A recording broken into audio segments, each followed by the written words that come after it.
Graça y paz sean multiplicados. Más un día, tu devocional El Pan del Guerrero. Para hoy, lunes 24 de marzo de 2025. El tema para el día de hoy. Fíjate bien cómo lo dices. Sea vuestra palabra gentil y amena. Para empezar, vamos a leer Colosenses capítulo 4, versos 5 hasta 6. Compórtense sabiamente con los que no creen en Cristo, aprovechando al máximo cada momento oportuno. Que su conversación sea siempre amena y de buen gusto. Así sabrán cómo responder a cada uno. Qué bonita introducción. Glorias a Dios. Dice una historia que un rey soñó que había perdido todos los dientes. Después de despertar, mandó llamar a un sabio para que interpretase su sueño. ¡Qué desgracia, mi señor!, exclamó el sabio. Cada diente caído representa la pérdida de un pariente de vuestra majestad. ¡Qué insolencia!, gritó el rey enfurecido. ¿Cómo te atreves a decirme semejante cosa? ¡Fuera de aquí! Llamó a su guardia y ordenó que le dieran 100 latigazos. ¡Qué horror! Más tarde mandó llamar a otro sabio y le contó lo que había soñado. Este, después de escuchar al rey con atención, le dijo: Excelso Señor, gran felicidad os ha sido reservada. El sueño significa que sobrevivirás a todos vuestros parientes. Se iluminó el semblante del rey con una gran sonrisa y ordenó que le dieran 100 monedas de oro. Cuando este sabio salía del palacio, uno de los cortesanos le dijo, admirado: No puedo creer esto. La interpretación que habéis hecho de los sueños es la misma que hizo el primer sabio. No entiendo por qué el rey le pagó al primero con 100 latigazos y a ti con 100 monedas de oro. Recuerda bien, amigo mío, respondió el segundo sabio, que todo depende de la forma en que lo digas. Uno de los grandes desafíos de la humanidad es precisamente aprender a expresarse de la manera correcta.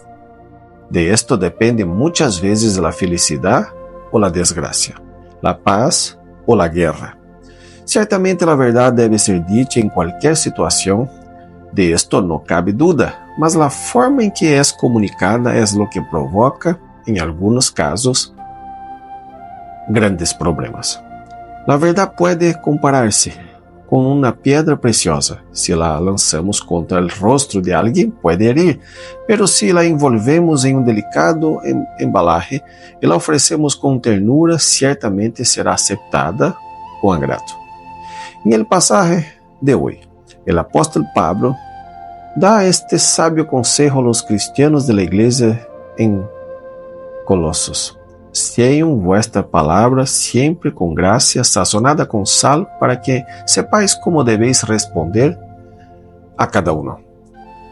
¿Cómo seguimos nosotros este consejo? En primer lugar, para hablar con gracia es necesario que la vida de aquel que habla esté colmada de la gracia de Jesucristo, a través de una íntima comunión con Él.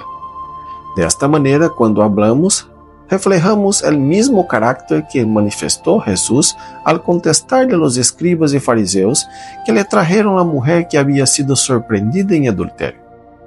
Después leí en su casa Juan 8, versos 1 hasta 11. Y cuando contestó las preguntas de Nicodemo, Juan capítulo 3, versos 1 hasta 14. Y cuando cercano a la muerte, daba aliento a sus angustiados discípulos, Juan capítulo 14, versos 1 hasta 14. Y en tantas otras situaciones que se le presentaron en su vida.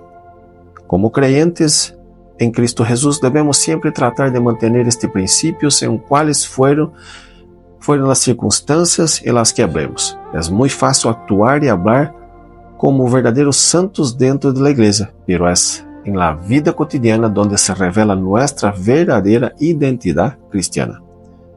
Es en el hogar, en nuestro centro de trabajo, o en el vecindario, o en la tienda, o en cualquier otro lugar público, donde tenemos que manifestar la pureza de nuestro corazón, expresada en una manera de hablar diferente al mundo que no conoce a Cristo. Debemos, pues, ser muy cuidadosos de la manera en que nos expresamos ante los demás. Entonces, mi hermano, mi hermana, hazte el propósito de expresarte siempre con gracia. Mantén una íntima comunión con el Señor leyendo la Biblia y orando diariamente. Y al momento de hablar, pregúntate mentalmente, ¿cómo lo diría Jesús? Por cierto, el Espíritu Santo te enseñará cómo debe hablar. Vamos a orar. Padre Santo, Padre Celestial, es mi anhelo, Padre Santo, agradarte tanto en lo que hago como en lo que pienso, en lo que hablo. Por favor, Padre Santo, capacite-me para honrarte en todo y especialmente pon en mis palabras el amor y la dulzura de tu Espíritu Santo, para que yo sea un testimonio y glorifique tu nombre. Amén. Que Dios les guarde, que Dios les sustente, que Dios les levante. Y acuérdese siempre, compartan nuestros vídeos El Pan del Guerrero, tu devocional diario con vuestros amigos, vecinos y familiares.